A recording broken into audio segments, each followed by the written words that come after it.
Let's check out this Russian channel. It's got Sadhguru's DP, and it's got more than 2 million subscribers. But what's the content about? And they have more than 300 million views. Also, all the thumbnails have Sadhguru's face on it. If you copy the name of the channel and paste it on Google Translator, oh, it turns out it is Sadhguru's official channel in Russian. Yeah, we already knew it, right? Because not only Russian, Sadhguru has official channels in all major languages. Here's a list. Just look at it. Isn't that amazing? As a matter of fact, Sadhguru's got more than 18 million views on Chinese official language, and they don't even have YouTube in China. This is crazy. 各位代表。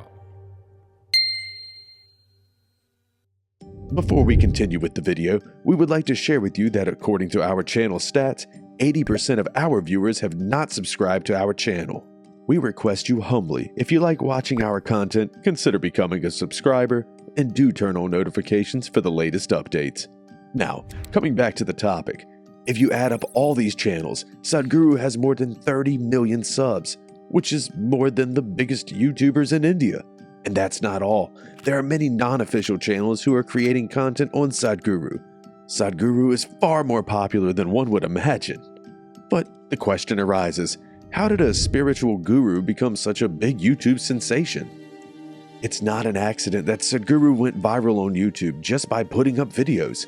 There has been a lot of hard work behind it, and a couple of genius strategies that have made one of the greatest YouTube success stories possible. In this video, we will talk about the genius strategy that made him a YouTube sensation. So, the story begins in 2010. Sadhguru joins YouTube. Hey, by the way, if you want to know Sadhguru's 40-year journey from starting Isha to now becoming the most popular spiritual leader in the world, you can watch this video on our YouTube channel later. Now, let's explore Sadhguru's YouTube journey. First of all, why did Sadhguru need to be on YouTube? Let's find out. I know a lot of people who've gone and set up spiritual centers in the West, particularly in America, because they just know one chant, spirituality. It's come there because there is need in the society. There is not enough source. Somebody in the office, our office, they typed out spirituality. First thing that comes up is a spa in Mexico. And the next thing that comes out is a call girl in Northern California. She has learnt all that SEO. For everything she says spiritual, spiritual, spiritual. 108 times she uses the word spiritual on our website. You say spiritual, she comes up, number 2. I thought this is a shame. For thousands of years, anything spiritual means people looked east. East means India, that's what it meant. So I said we must start something, a spiritual gateway. He puts it so simply. His vision was always clear what he wanted to do with social media, which was to reach as many people as possible to transform the whole situation. However, it was not easy to reach where he has in terms of social media numbers.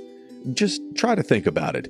He joined social media in the 2010s, and YouTube was just emerging as an engaging video platform, and video creators were still growing and experimenting. And mostly songs, pranks, and movie clips were going viral on YouTube.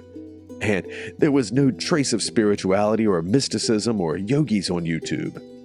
If you look at Sadhguru's journey on YouTube, Sadhguru and Isha's social media team started putting Sadhguru's discourses from his talks and satsangs. A few of these videos did well on YouTube in terms of getting good views, but it was not enough. Later, they started in conversation with the mystic interviews. Most of you must have seen Sadhguru first in one of these interviews. Many celebrities and powerful personalities in and out of India interviewed Sadhguru. This made an impact, but still it was not the kind of reach that Sadhguru and Isha needed. As celebrity interviews are good for TV, it's too formal for youth who are most active on YouTube. During this period, Sadhguru met with some internet experts who suggested him. Recently, somebody was telling me, I was in United States and this some kind of an expert on internet affairs and stuff. He was looking at all the material we put out on the YouTube and every other platform. He said, Sadhguru, this is $1 billion product. This is $1 billion worth of product. So basically, what the expert meant was Sadhguru's talks were in huge demand, and people would willingly pay to access Sadhguru and his wisdom. So, the expert was suggesting that Sadhguru and Isha could create a platform like Netflix where people would pay for the subscription. This could help Sadhguru gain capital, $1 billion worth of capital. However, Sadhguru needed reach, not money. I am not interested in $1 billion. What will I do with it? My interest is 7 billion people. So I announced openly this. I said, I'll give you all the material free. If you want, you monetize it, you make money out of it. Yes. Do whatever. Make sure it reaches everybody. People. That's all. You can also start one platform and sell Sadhguru or give Sadhguru free or do whatever the hell you want. Only thing is, I want the message to go. So he puts it simply like always. But let us explain how genius this idea was. The way YouTube algorithm works is, the more a viewer watches something, the more YouTube recommends it to the viewer. So, if you have more channels uploading your content with their own taste and style, very soon your reach would grow exponentially. Brilliant! No one took advantage of YouTube algorithm like this other than Sadhguru and Isha. They had important work, and they did what was not even thought possible on the internet. They made spirituality go viral. All of that sounds great, but there is a twist.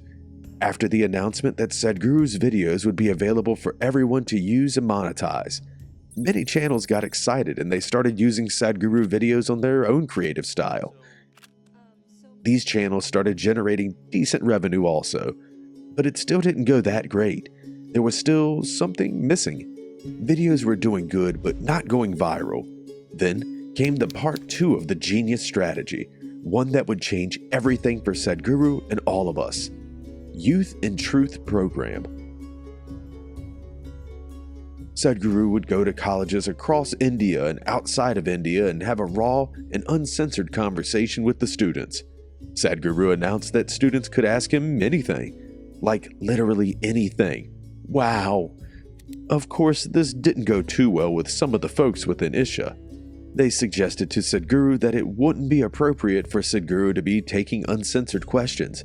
It could be too controversial, with no spiritual leader has done that before, so no one knows what the consequences could be. However, Sadhguru had made up his mind, and he decided that if it's the truth, it must be uncensored. Well, Youth and Truth began, and the skeptics from Isha weren't wrong. It got pretty fiery and controversial pretty soon.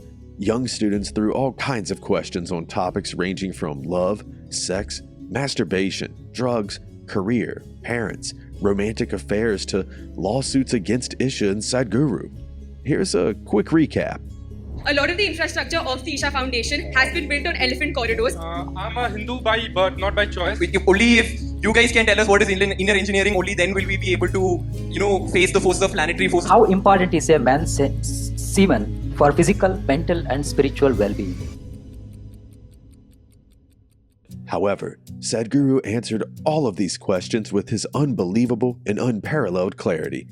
And, for the first time in the history of humanity, all the questions and answers from seekers to a spiritual guru are stored and saved in video without interpretation for the generations to come.